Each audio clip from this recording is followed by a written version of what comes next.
جو 3 ممبر بینچ نے، جب 2 ممبرز نے کہہ دیا کہ وہ کیس مینٹینیبل نہیں ہے، جسٹس صاحب نے وہ کیس لے کے بیٹھ گئے. تو ہم نے پھر دونوں کی طرف، ہم نے دونوں ججز کا کہا کہ یہ ہمیں ان امپائرز پہ اعتماد نہیں ہے، یہ ہمارا رائٹ ہے. ہم نے ریکوزل کا کہا. اب آج کیا ہوتا ہے؟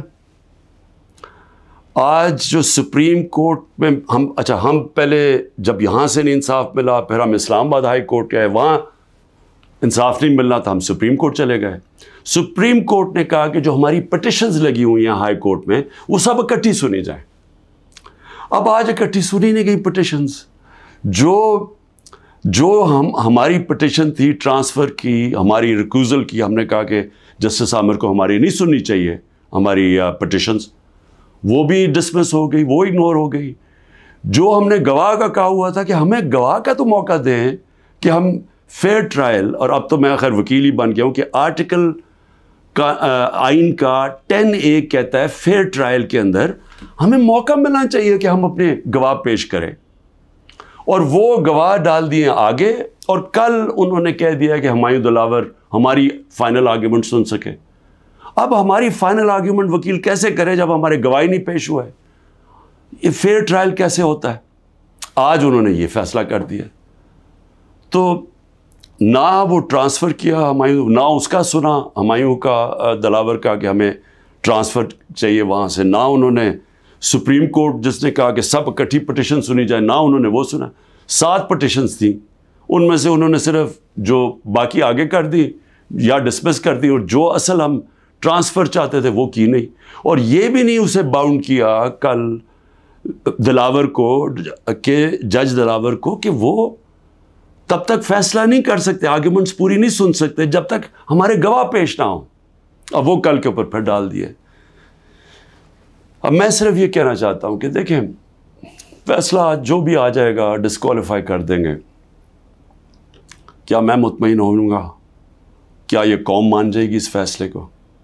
سب کو پتہ ہے کہ یہ 200 تقریباً کیسز ہیں. مقصد صرف ایک ہے، کسی طرح عمران خان کو راستے سے ہٹایا جائے، کسی طرح تحریک انصاف کو ختم کیا جائے. یہ سب کو پتہ ہے یہ کیا ہو رہا ہے. 9 مئی جب بھی انشاءاللہ کسی دن اس ملک میں آزادانہ تحقیقات ہوں گی، 9 مئی پہ چیزیں سامنے آ جائیں گی.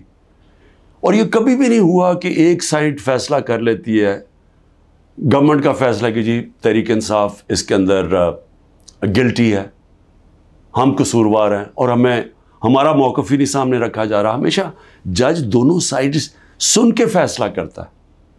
تو وہ اب نظر آ رہا ہے کہ جس طرف جا رہا ہے، وہ جو انہوں نے 9 مئی کے بعد جو کیا، سارے ملک کے اندر تحریک انصاف کے اوپر کریک ڈاؤن ہو گیا. وہ چلتا آ رہا ہے، ابھی بھی کریک ڈاؤن آ رہا ہے.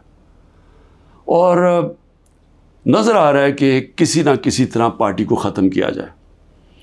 اب جو بھی یہ کر رہے ہیں کریک ڈاؤن، سارے جو بھی لوگ اس کے پیچھے ہیں، کیا ان کو یہ پتہ نہیں ہے کہ پارٹی تب ختم ہوتی ہے جب اس کا ووٹ بینک ختم ہوتا ہے؟ ذرا بازاروں میں نکل کے دیکھیں، دیہاتوں میں چلے جائیں، پوچھیں تو صحیح لوگوں سے کہ وہ ووٹ کس کے لیے ڈالیں گے. جتنا ظلم ہمارے اوپر بڑھتا جا رہا ہے، اتنا ہی ہمارا ووٹ بینک بڑھتا جا رہا ہے. پارٹی تو ایسے نہیں ختم ہونے لگی. تو پارٹی کی اس وقت 70 سے 80% اس وقت پاکستان میں اس کی ایکسیپٹیبلٹی ہے، یعنی لوگ اس کے ساتھ ہیں.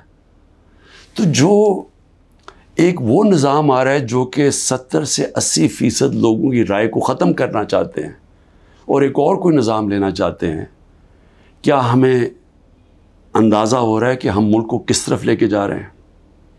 اور میں ایک وہ پاکستانی ہوتے ہوئے جس کا جینا مرنا یہاں ہے، جو باہر نہیں جانے لگا، جس کے پاس کوئی پیسے بینکوں میں باہر نہیں پڑے ہوئے، کوئی پراپرٹی باہر نہیں ہے، جو تھی بیچ کے پاکستان آ گیا ہے، وہ پاکستانی آج کہہ رہا ہے کہ اس وقت ضرورت ہے کہ سوچیں کہ ہم یہ ملک سے کیا کر رہے ہیں. ایک جماعت اور ایک لیڈر کو باہر کرتے کتنا نقصان کر رہے ہیں اپنے ملک کو. اور جو بھی یہ پلان بن رہے ہیں کہ اس کے کوئی ملک چل جائے گا ڈنڈے کے زور سے، لوگوں کو جیلوں میں ڈال کے، ایک پولیس اسٹیٹ بنا کے، ان کو دنیا کی تاریخ کا کوئی تاریخ کا آئیڈیا ہی نہیں ہے. آپ یہ دیکھیں، میں یہ اپنی قوم کو صرف آپ کو ایک قسم کا تاریخ کا لیسن بھی دینا چاہتا ہوں، ہر اپنے نوجوانوں کو خاص طور پہ. میں یہ پہلے بھی کہہ چکا ہوں، 1945 میں دوسری جنگ عظیم کے بعد یورپ آدھا ہو گیا، آدھا چلا گیا جمہوریت کی طرف، آدھا چلا گیا یہ پولیس اسٹیٹ بن گیا ڈکٹیٹرشپ کی طرف.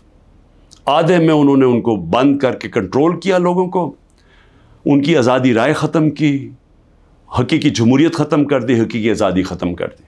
آدھی آزاد ہو گیا. ساری دنیا کے سامنے 50 سال کے بعد نتیجہ آ گیا.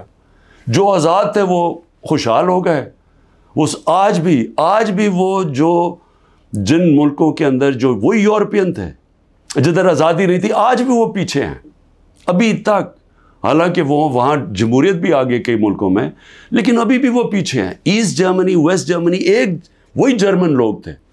جدھر ڈکٹیٹرشپ آ گئی، یعنی ان کو اسی طرح کی جو ہمیں جس طرف لے کے جا رہے ہیں، وہاں غربت آ گئی.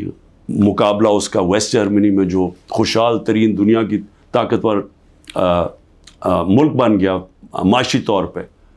تو یہ تو ایک تاریخ ہمارے سامنے ہے. ساؤتھ کوریا، نارتھ کوریا میں وہی ڈکٹیٹرشپ، آزادی رائے بند، آزادی ختم. آج نارتھ کوریا کو دیکھیں، اور جو حقیقی آزادی ساؤتھ کوریا میں تھی، وہ خوشحال دنیا کا خوشحال ترین ملک بن گیا.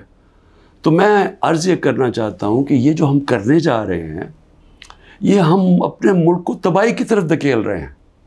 ہم یہ جو ایک عوام کو ان کا جو سب سے بڑا حق ہوتا ہے ووٹ ڈالنے کا، آزادی رائے، ایک منتخب کرے عوام اپنی کون سی گورنمنٹ وہ چاہتے ہیں.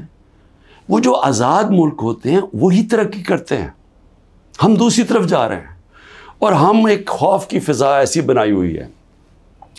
یہاں جو طاقت میں ہیں وہ لوگ یہ سمجھتے ہیں کہ جتنا ظلم کریں گے لوگ ڈر جائیں گے.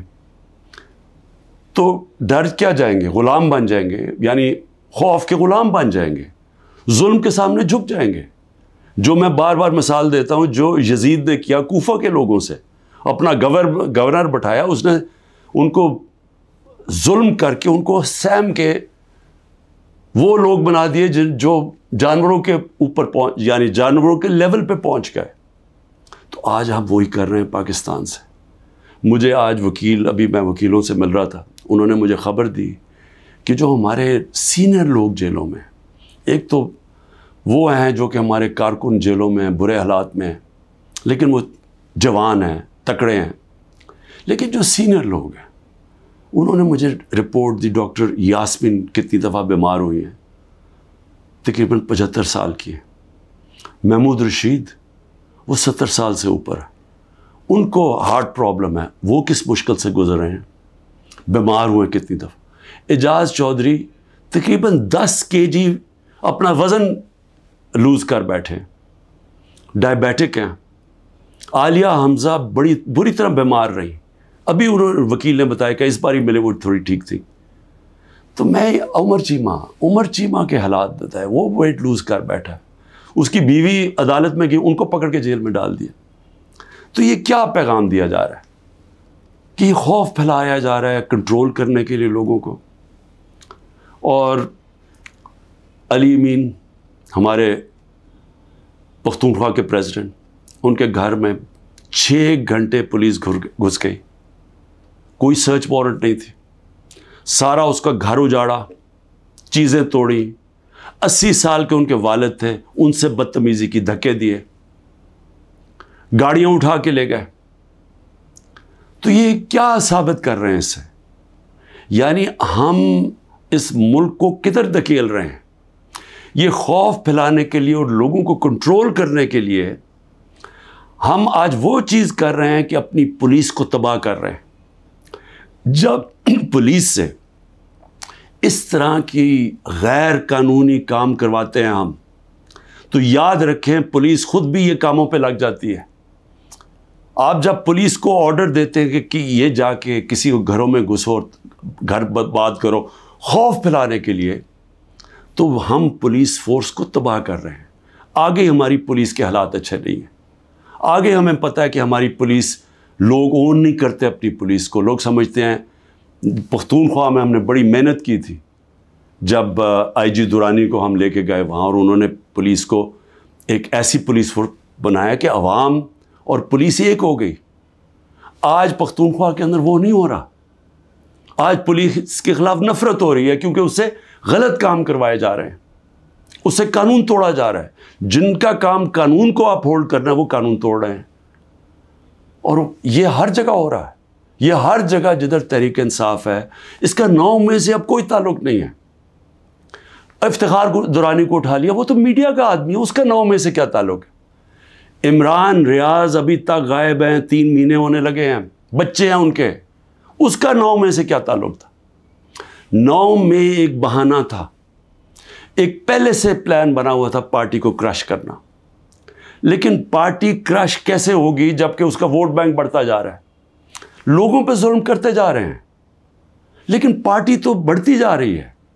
تو کیا یا تو الیکشن کبھی نہیں کروانا، لیکن جب بھی الیکشن ہوگا، یہ میری آج آپ پیشن گوئی سن لیں، جیسا جو جتنی مرضی آپ کوشش کر لیں، جب الیکشن ہوگا اور جو پبلک اس ملک کی نکلے گی، آپ جو مرضی کر لیں، تحریک انصاف کو جیتنے سے نہیں روک سکتے انشاءاللہ۔